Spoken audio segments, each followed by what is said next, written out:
네, 안녕하세요. 오토타임즈 하이빔 뉴스 3월 셋째 주 시작하도록 하겠습니다.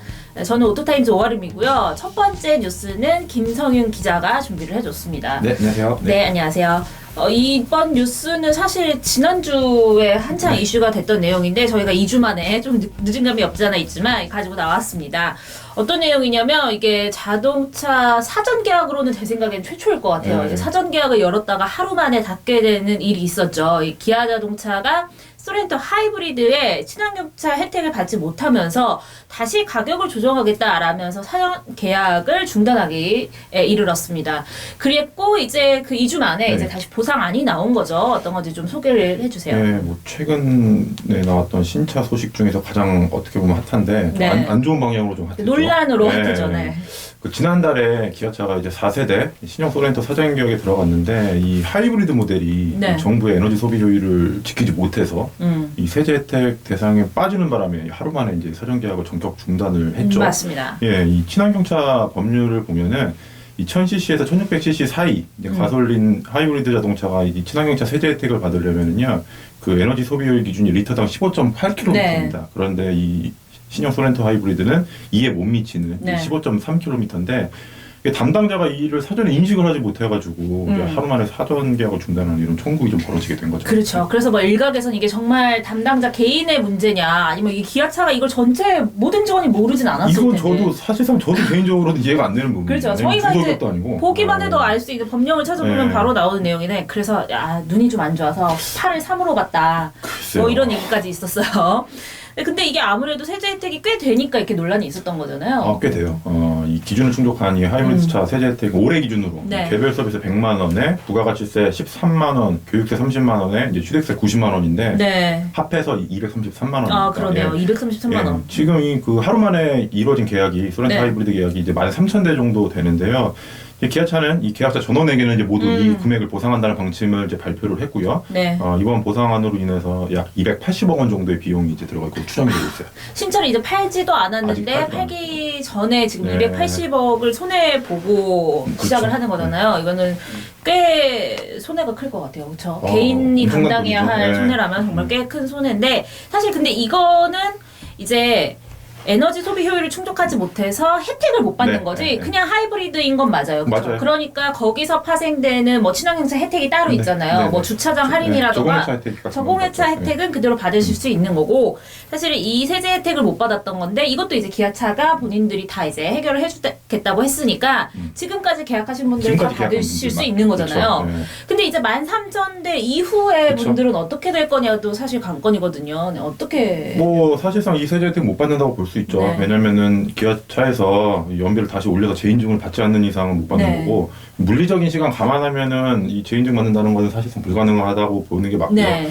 이 문제는 뭐냐면은 이제 앞으로 계약하시는 분들은 가격을 더 주고 사야 된다는 거예요. 그렇죠. 왜냐면은 당초 가격이 이 세제 혜택을 반영을 해서 책정한 건데 이를 이제 못 받게 되니까 가격도 올려야지, 그만큼 이제. 올릴 수밖에 없는 거죠.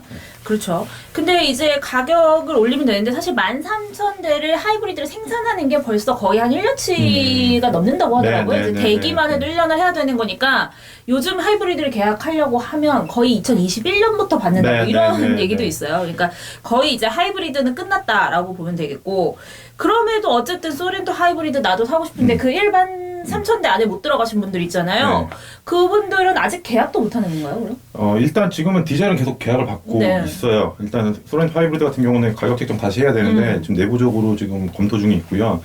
제가 앞서서 13,000대 계약됐다고 하는데 이게 올해 생산분이 거의 다 계약됐다고 네, 보시면 됩니다. 그러니까요. 예. 원래 기아차가 이 하이브리드 생산량을 전체 10%밖에 안 잡았어요. 그래서 이제 출고까지 이제 네. 9개월 정도 소요가 되니까 당장 내일부터 계약이 재개된다고 하더라도 네. 올해 안에 이제 차를 받는 게 사실상 좀 어렵다. 그래서 네. 지금 영업 일선에 제가 문의를 해봤는데 이 본사 측에서 소비자들이 문의를 하면은 좀 디젤 쪽으로 구매를 유도한다던가 아니면 이제 7월에 가솔린 터보가 추가가 되거든요. 네. 이 터보 모델도 좀 홍보를 열심히 해라 이런 좀 지침이 떨어졌어요. 뭐 네. 물론 기아차 입장에서는 하이브리드 모델을 증상하는 방법도 있겠는데 이게 지금 배터리 수급 문제로 좀 그렇게 뭐 간단한 문제는 아니라고 합니다. 네. 이게 하이브리드 생산량을 전체 10%로 잡았다고 했는데 거의 지금 60% 정도가 그러니까요. 사전 계약되지 않았나요? 이 정도로 반응이 폭발적일 것이라고 기아차가 예상을 못했다는 것도 저는 솔직히 좀 이해가 좀 좀 안 되는 부분이거든요. 그러니까요. 주변에 지금 네. 먼저 얘기만 해도 하이브리드 살 거라고 뭐 이렇게 얘기를 네. 하셨던 분들이 한둘이 아닌데 디젤은 거의 뭐 고려를 안 하고 있어요. 요즘 네. 이제 디젤의 그런 하향세를 예측을 못했던 건지 그런 건 좀 아쉽게 됐는데 아무튼 이 신형 소렌토가 뭐 그랜저를 뛰어넘는 사전 계약을 달성했었고 또 기아차로서는 굉장히 이거 반길만한 일이었는데 지금 좀 악재 아닌 악재가 됐겠죠. 제대로 이제 찬물을 끼얹게 됐죠. 네. 이게 하루 만에 소렌토가 총 19,000대 가까운 이제 계약을 올렸는데 작년에 출시했던 신형 그랜저가 17,000대 정도였거든요. 이거를 훨씬 뛰어넘은 거니까 이 국산 자동차 업계 신기록입니다. 이게 사실 지금 올해 내수 그 신차 시장이 굉장히 안 좋은데 좀 기아차 입장에서는 이 소렌토를 통해서 제대로 좀 이제 탄력을 받을 수 있는 기회를 좀 놓친 셈이 되겠고 네. 물론 뭐 디젤 모델이나 가솔린 터보가 잘 팔릴 수도 있지만 근데 앞으로 좀 출시될 경쟁차들이 많거든요. 그렇죠. 예, 신형 산타페 이제 같은 산타페 거 나와요. 나오죠. 기아차 입장에서는 굉장히 아쉬울 수밖에 없는 상황이죠. 그런데 이제 거의 지금 산타페가 5월인가 6월에 이제 예정이 돼 있잖아요. 네, 네, 네. 그럼 산타페 하이브리드 얘기도 있었단 말이에요. 네네. 그러면 이게 어쨌든 현대 기아차 그룹이니까 같은 동력계를 얹을 가능성이 높았을 텐데. 보통 그렇게 항상 파워트레인은 같이 공유를 했을 텐데 네. 그러면은 산타페도 15.8에 미치지 못한다는 얘기인가요? 이 부분 같은 경우는 이제 좀 이제 저희가 이제 한번 고민을 해봐야 될 게 뭐냐면은 분명히 이제 앞서서 이거를 똑같이 답습하지 않을 그렇죠. 거란 말이죠. 그러면은 그럼 내년도 의미가 없고요. 또. 네 그렇게 되면은 그러면 소렌토도 그러면 산타페는 이렇게 맞췄는데 소렌토 하이브리드 못 맞춘다. 그것도 그럼 말이 다 안 되기 빠져나가죠. 때문에 그렇게 보면은 아예 어떻게 보면은 올해는 이 사전 계약분 물량만 판매를 하고 내년쯤에 그러면 재인증해서 다시 아예 다 같이 그런 산타페까지? 가능성도 뭐 충분히 염두를 할 수 있을 것 같아요. 네. 어쨌든 둘 다 맞추거나 네. 해야 될 텐데 지금 산타페가 못 맞춰서 나오면 의미가 없기 때문에 네, 그렇죠. 이게 어떻게 될지 이제 산타페의 운명이 또 어떻게 될지 지켜봐야 될 것 같습니다. 네, 두 번째 소식은 이제 신차에서 약간 벗어나서 저희가 이제 교통 뉴스, 음주운전하고 네. 관련된 재밌는 뉴스를 또 하나 팔려가지고, 가져왔어요. 내가 재밌는 뉴스가 하나 있길래 요즘에는 코로나 때문에 이게 부는 게 음주 단속을 안 한다 그래요. 아, 그렇죠. 이게 사람들이 어쨌든 침이 그쵸. 음거나 할 수 있기 때문에 음주 단속을 안 한다고 하긴 하는데 그럼에도 이제 어느 정도 사람들의 시민 의식이 있기 때문에 음주 운전이 굉장히 많이 줄었다 이런 기사가 나오고 있는데요.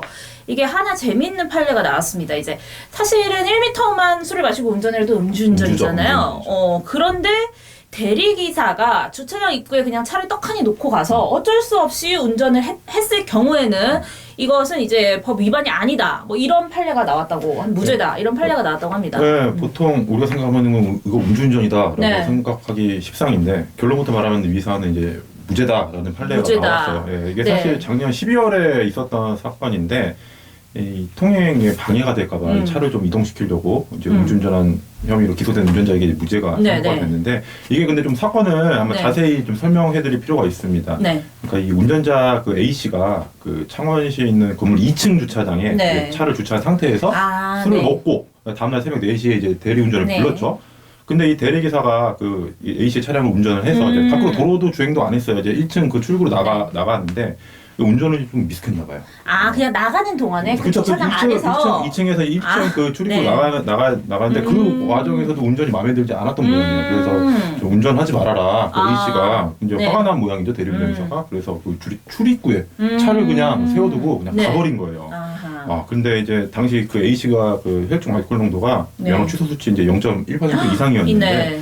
네, 그 상태로 이제 아무래도 입구를 막았으니까 그렇죠. 차를 치워야 된다는 생각 때문에 그 2m 정도 이제 길가에다 차를 이제 옮겨놨는데 네.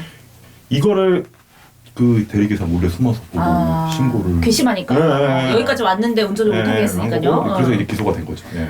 그렇구나. 저는 그러니까 2층에서 1층으로 나오는 그 짧은 시간에 거기까지만 하고 이제 가라 얘기를 네. 했다는 거죠. 어쨌든 주차장에 나오지 않은 거네요. 도로는 안 났고 도로 밖으로 네, 나오지 네, 않고 네. 주차장 네. 안에서만. 그래서 어쨌든 일단 사법부가 무죄로 판결을 내렸다라는 건데 이거는 이제 음주운전이 아니라 긴급 피난으로 봤다라고 네, 하네요. 좀 생소한데 네. 그러니까 사법부는 이제 술 취한 상태에서 운전한 것은 맞는데 이제 당시 대리 기사가 이제 차를 주차장 입구에 세워놨고 그냥 가버려서 그 뒷차량의 통해를 이제 방해를 한 거고 이를 해소하고자 그 운전자가 운전을 했기 때문에 고의도 없고 이제 긴급 피난에 해당된다 이렇게 네. 이제 판단을 내린 건데 실제로 그 해당 건물 주차장 출구가 굉장히 폭이 좁아서 차 한 대밖에 못 지나간다고 합니다.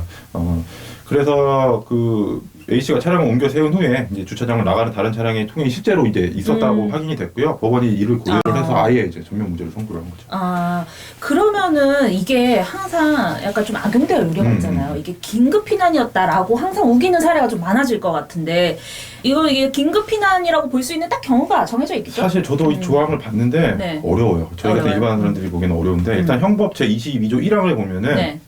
본인이나 또는 이제 타인의 법익에 대한 이 현재의 위난을 피하기 위한 또 상당한 이유가 있는 행위를 말하는데 네. 그게 형식적으로는 분명히 죄인데 이제 위법성이 없다고 봐서 이제 네. 처벌되지 않는다 이렇게 명시가 되어 있습니다. 그런데 뭐 문제는 이 상황에 따라서 이게 긴급 피난인지 그렇죠. 이게 쉽게 판단이 안 생기잖아요. 그래서 이번 사례는 이제 상당히 예외적인 판례다. 이게 법조계에서는 그렇게 좀 분석을 하고 있어요. 그러니까 어쨌든 1m 주차장이건 어디건 술을 마신 상태에서 운전을 하면 음주운전이 되는 건데 이런 그건 긴급 분명하죠. 피난일 때만 예외라는 말씀이신 거죠? 근데 요게 참 구분하기가 쉽지가 않다. 그렇죠. 긴급 피난이라는 쉽지 문제는. 예. 그러면 어쨌든 그냥 웬만한 그냥 일반 분들은 주차장에서 음주운전 그쵸. 하시면 안 되겠네요. 다시 말씀드리지만 네. 술 먹고 네. 자동차를 1m라도 주차장에서 움직이면 무조건 음주운전에 해당이 되고요. 뭐 이제 주관적으로 어쩔 수 없는 상황에서 운전한 모든 경우에까지 긴급 피난에 해당되지는 않습니다. 그러니까 뭐 모르시는 분들이 네. 이걸 또 괜히 기억을 하시고 운전하시면 안 되겠고요. 네, 운전하라고 알려드리는 건 아니에요. 근데 가끔 저 주변 분들 지인분들 네. 보면은 이 주차장 앞까지만 그 대리기사분들 이제 저는 실제로 그런 경험이 있어요. 네, 굉장히 위험한 건데 네. 본인이 이제 입구부터 차를 끌고 가서 주차까지 하시는 분들 굉장히 많거든요. 네. 그거 명백한 음주운전이니까 네. 절대 하지 마시고. 저는 그래서 실제로 싸운 적이 있어요. 주차를 해달라고 했는데 주차까지는 이 계약상에 포함이 안 된다는 거예요. 그거는 말이 안 됩니다. 그건 음주운전이기 때문에 주차까지 반드시 대리기사가 하도록. 그래서 저는 우겨서 받아냈죠. 네, 주차를. 무조건 그거는 해야 됩니다. 꼭 명심하시길 바라고요. 근데 이분은 그래서 제대로 주차를 다시 제대로 하셨는지 궁금하네요. 제대로 그거는 하셨는지. 그 이후에 네. 차량을 옮겨놓은 다음에 네. 다른 대리기사를 부르셨대요? 부르셔갖고 기다리고 있는 상태에서 그 기사가 이제 신고를 그러니까 했거든요. 정말 음주운전을 할 의도가 전혀 없었다라는 게 여기서 분명히 그렇죠. 됐겠네요. 네, 법원이 이제 이것까지 감안을 해준 거죠. 네, 알겠습니다. 두 번째 뉴스까지 김소영 기자가 전해줬습니다. 감사합니다. 네, 감사합니다. 네, 세 번째 소식입니다. 김성환 기자가 전해주러 나왔는데요. 약간 뜬금없기는 한데 요즘 국내에서 인기 있는 차종이에요. 그렇죠? 이게 콜로라도가 새로 들어오면서 네, 시장이 그쵸. 커지기도 했고요. 그동안에는 쌍용차의 렉스턴 스포츠 라인이 네. 계속 잡고 있었던 픽업 트럭 얘기를 한번 해보려고 하는데요. 이 현대자동차 픽업 트럭 얘기가 슬슬 나오고 있어요. 네, 맞습니다. 이 현대자동차가 내년 픽업 트럭인 산타크루즈를 출시를 합니다. 네. 물론 우리나라에서 나오진 않고요. 일단 북미 전용으로 먼저 이 차가 내놓을 예정인데요. 약간 SUV 성격을 가진 체급의 픽업이 될 전망이라고 합니다. 이를 통해서 좀 보수적인 이 미국 북미 트럭 시장에 좀 틈새를 공략한다는 보관인데, 물론 현지 생산, 현지 판매 전략에 따라서 미국 앨리베마주의 현대차 공장에서 생산을 담당할 예정입니다. 그러니까 어쨌든 국내에서 살 수 있는 차는 아니라는 말씀이죠. 그쵸, 네. 근데 왜 현대차가 국내에는 안 내놓고 이렇게 뜬금없이 북미의 픽업을 내놓기로 한 계획을 세웠을까요? 네, 사실 뭐 대부분의 시청자분들께서도 뭐 갑자기 현대차 왜 픽업이야 라고 생각하실 수 있을 것 같은데, 원래는 현대차 꽤 오랫동안 준비했던 이 세그먼트입니다. 2015년도 북미 국제 오토쇼에서 산타크루즈 컨셉트를 먼저 선보인 바가 있고요. 차근차근 또 양산을 준비해서 내년에 이제 공식적으로 나오게 된다고 이제 소식을 전해왔기 때문인데요. 물론 5년 전 컨셉트카와는 조금 많이 다를 예정입니다. 그 사이에 현대차 디자인 흐름이 완전히 달라졌거든요. 그래서 뭔가 이 그릴과 램프의 경계를 좀 허문 좀 독창적인 디자인이 좀 특징이 될 것 같습니다. 그리고 또 이제 4세대 신형 투싼의 플랫폼을 기반으로 제품이 나올 예정이고요. 아무래도 이제 앞서 말한 것처럼 이 SUV 느낌이 나는 픽업이다라고 해서 이 모노코크 구조가 조금 많이 사용이 돼요. 네. 그래서 뭐 정통 SUV랑은 조금 느낌이 다르지 않을까라는 생각이 듭니다. 그러네요. 그래서 오히려 이제 북미 시장을 겨냥을 하려면 우리가 흔히 알고 있는 뭐 네. F150이라던가 뭐 레인저라던가 이런 그쵸, 좀 네. 크고 막 이렇게 어마어마한 우락부락하고 것들 뭐 이런 픽업을 가져고 나와야 그나마 생산이 있지 않을까 싶은데 네. 투싼을 기반으로 한 뭐 픽업이라고 하니까 사실 뭐 어느 정도 뭐 공간 활용이 나올까 약간 의문이 네. 들고요. 이걸 가지고 경쟁력을 논할 수 있을까 싶은데요. 저도 지금 뭐 실제로 뭐 나온 뭐 실차가 없기 때문에 네. 감이 잘 잡히지는 않아요. 네. 그렇긴 하지만 뭐 일단 유추를 해보면 이 산타크루즈는 실용성을 바탕으로 한 이제 기존의 픽업 트럭 수요 대신 뭔가 투싼이나 진짜 말 그대로 뭐 토요타 라브4 같이 조금 더 패밀리 SUV 성격을 가지면서도 픽업을 좀 장점을 적절히 섞은 애매하네요. 네. 이런 컴팩트 SUV에서 파생된 픽업에 좀 틈새 시장을 노린다라고 밝히는 것 같습니다. 네, 그래서 또 현재 마땅한 경쟁 차종도 없는 상황이에요. 네. 그러니까 이게 경쟁 차종이 없는 완전 블루오션일 것이냐, 아니면 아무도 신경 안 쓰는 사는 사람도 없는 망한 시장일 것이냐. 조용히 사장이 될 것이냐. 예. 이 시장에 아무도 뛰어들 생각을 안 했는데 왜 뛰어들려고 계획을 했는지, 우선 이게 정말 성견지명일지 네. 아니면 악수일지 약간 이건 좀 봐야 될 것 같아요, 제 생각에. 네, 아무래도 이 미국산 좀 대형 픽업 트럭, 말 그대로 뭐 F150이라든지 쉐보레 실버라도 같은 경우는 워낙 마니아층이 좀 두텁죠. 그렇죠. 그런 시장에서 무언가 새로운 픽업을 내놓기가 좀 부담이 됐을 수 있을 것 같아요. 벤츠 같은 경우도 X 클래스라고 해서 픽업을 내놨지만 그렇죠. 조용히 또 몇 년 안 돼서 이제 또 단종 계획을 발표를 했죠. 그렇기 때문에 현대차 입장에서는 우리가 잘 만드는 SUV를 바탕으로 차라리 틈새를 공략하자라고 좀 전략을 새로 짜지 않았나라는 생각이 듭니다. 그렇죠. 반대로 근데 사실 이게 요즘에 이제 국내 시장에서 인기 있는 차급이잖아요. 네. 앞서 말씀드린 것처럼 뭐 쌍용차도 있고 쉐보레도 요즘 많이 도입을 하고 있고 네. 이제 수입차 업체들도 몇몇 군데에서 들여오려고 노력을 하는 차종인데, 오히려 그런 북미가 아니라 국내에서 내놓을 가능성도 좀 있어 보이는데 그렇지 않나요? 우선은 이제 결론만 놓고 말씀드리면 이제 국내 판매 및 역수입 계획은 없는 것으로 알려졌습니다. 뭐 저도 개인적으로 좀 기대를 했던 부분이에요. 뭐 국내 픽업은 이제 렉스턴 스포츠밖에 없고 수입차도 콜로라도 꽤 선전을 하고 있기 때문에 좀 갖고 오지 않을까 싶은데 좀 어려울 듯 합니다. 현대차 입장에서는 이제 뭐 기존의 세단이나 SUV 라인업보다는 상대적으로 좀 수요가 덜하기 때문에 굳이 비싼 돈 물류비를 통해서라든지 갖고 와서 얘를 얼마나 팔 수 있을 것이냐를 따져봤을 때 그렇게 크게 효율은 좀 있어 보이지 않는다라고 작용을 한 것 같습니다. 네. 한편 뭐 현대차는 이제 산타크루즈 생산을 위해서 하나로 약 4,800억 원에 달하는 비용을 좀 투입을 하고요. 또 1,000명의 고용 계획도 밝혔다고 하니까 현대차가 내놓는 픽업 트럭 개인적으로 또 정말 무척 궁금하기도 하네요. 네. 네. 이제 뭐 국내 픽업 트럭 시장이 어느 정도 좀 더 성장을 하고 좀 커지면은 그때 현대차도 다시 생각해 볼 수 있지 않을까? 네. 약간 가능성을 열어두는 것으로 마무리하겠습니다. 네, 3월 셋째 주 하이빅 뉴스 여기까지 마치도록 하겠습니다. 감사합니다. 네, 감사합니다.